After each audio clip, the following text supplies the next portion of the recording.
Hey, welcome to episode 1 that we're entitling Wood. I feel it's an important subject to cover before we get into the woodworking, before we start milling, before we start joinery, before we start doing anything that has to do with building furniture or building things out of wood. I feel we need to learn about the material itself. Hey, you wouldn't be a writer if you didn't understand the language in which you wanted to write. You wouldn't be a painter if you didn't understand oil paints and how it's going to react on the canvas. And you sure as heck shouldn't be a woodworker if you don't understand wood and how wood is going to behave, what it's going to do under certain circumstances, how we can glue it, how can we join it, how can we finish it, how can we sand it. We need to know what wood is and how it's going to react before we can start all of that. So we're going to take you back a little bit, maybe to biology class, high school biology class. Maybe you don't love the subject, but you're going to love this because this is going to tell you why wood behaves the way it behaves. And this is going to be ongoing information. I'm going to give you information here that you may not catch all of, and it may not sink in entirely, especially since it's not hands-on. This is something that's going to happen inside of your brain. I'm giving you information that somewhere down the road, as we're woodworking, something's going to click and say, hey, I remember that. I remember when I was taught that, and now it makes perfect sense. A lot of what I'm going to say today will make perfect sense, but somewhere down the road it's going to make more sense. It's the same thing as doing arithmetic. If you learn that 2 plus 2 is 4, you learn that 2 times 3 is 6, but then you build on that so that you're doing calculus later on, you're doing higher math later on, you're building on the fundamentals. So what I'm giving you today is the fundamentals of wood, from a cellular structure to how it's going to behave. And you're going to take that information, and the more you go throughout your woodworking career, the more you're going to understand what it is I'm teaching you today. So it's going to be a great foundation. You got to have it before you can move on. How else will you know what joint to use? How else will you know how to join 2 pieces of wood together? How will you know which way to sand something? What kind of finish to put on it? You can't know that until you know wood itself. So we're going to get started, all right?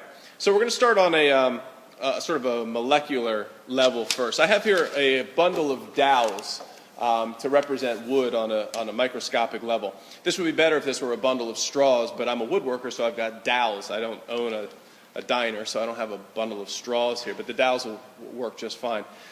So if you picture a piece of wood on a microscopic level, this is what you've got here. These straws, on a scientific level, and you won't be quizzed later, so don't worry about remembering this, they're called lumens. And a whole bunch of these bundled together, these are all microfibrils. And this space, there are spaces between, there are cell walls around the straw, but this is the microscopic level of what wood looks like. Now the most important thing that you need to realize about wood is that no, it's not the romantic living, breathing thing. Once you cut down a tree, it's dead and the wood you're working with is dead.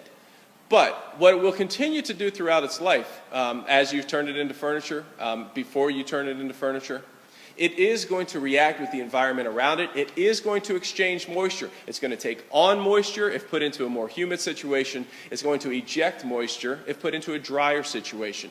And that is the key thing that I want you to learn today.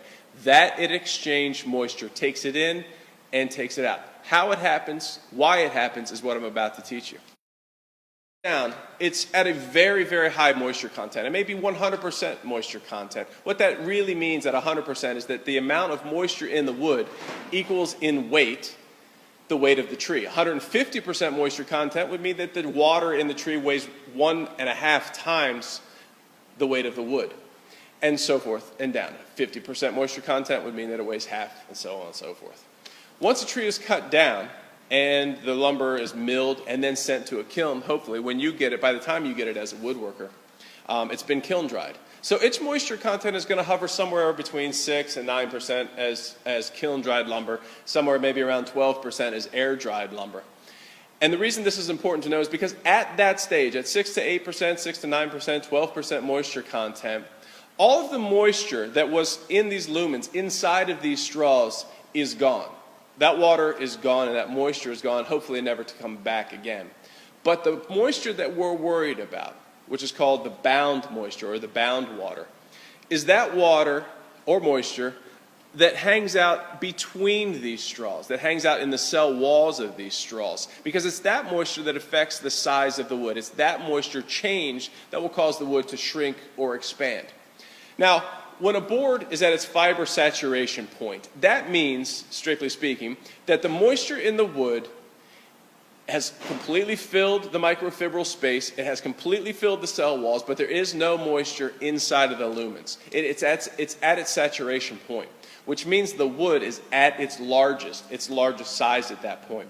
It's when the moisture starts to leave these cell walls, it starts to leave the microfibrils, that the wood will begin to shrink. And this is the important part.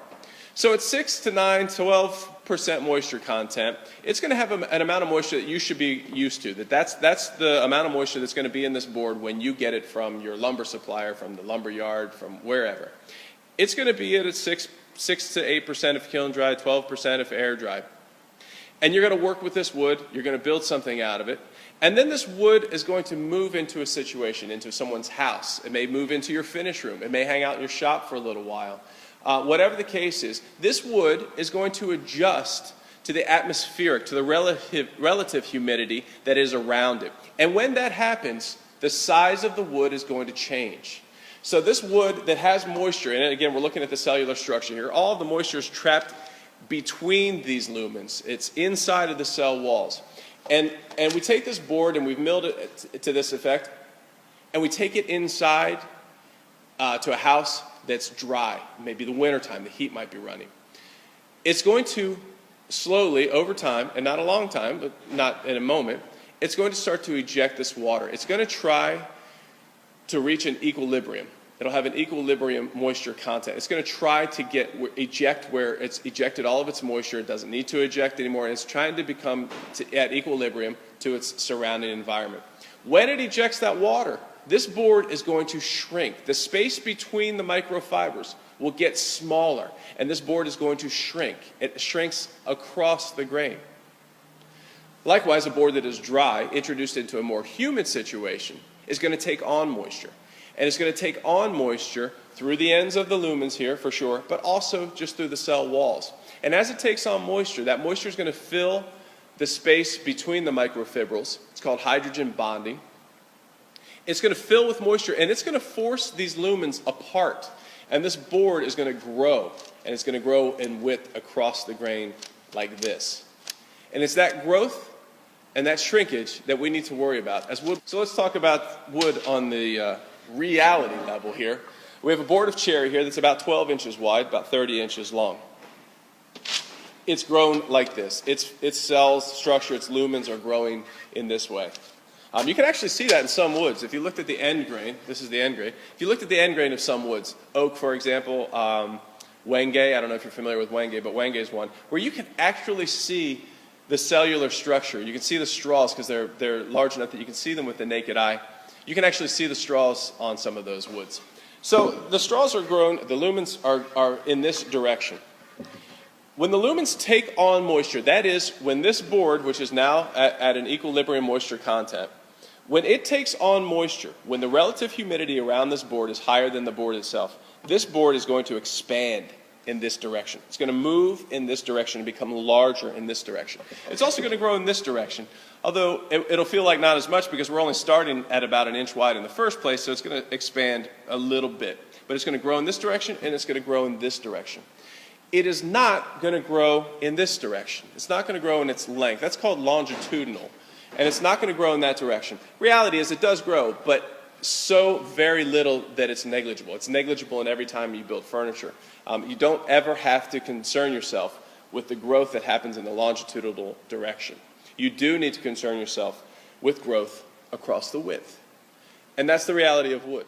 So now you understand why wood shrinks and expands. It's because on the cellular level, that moisture goes into the space between the microfibrils, into the cell walls. Through hydrogen bonding, it enlarges that space between these lumens and these straws, causing moisture to cause this wood to grow across the grain like this.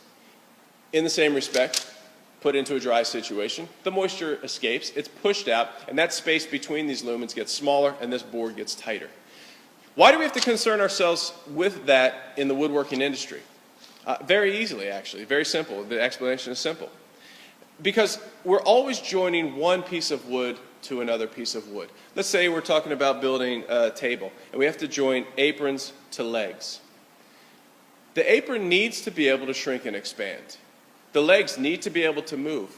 And in the most important situation, in a tabletop situation, is a solid wood tabletop that may be 30 inches wide, it may be 44 inches wide, it may be 5 feet wide, whatever width you're making this tabletop. That tabletop is going to shrink and expand, and at that size, at 44 inches, 48 inches, it has a movement, depending on species, of maybe as much as 1/4 of an inch. And if you bind that wood, if you join that wood in such a way that you hinder that wood's ability to move, that wood's ability to shrink and expand, then you're going to cause a problem with the wood. Either it's going to crack or it's going to blow a joint.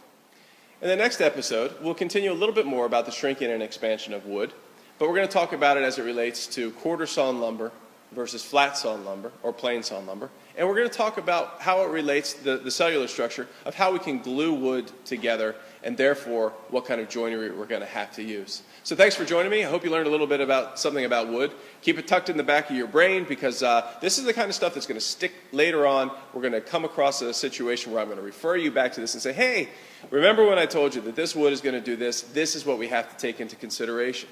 Watch it again. Maybe it'll stick a little better this time, but definitely put it in the back of your pocket, and we'll talk about it again many, many times. Thanks for watching. See you next time.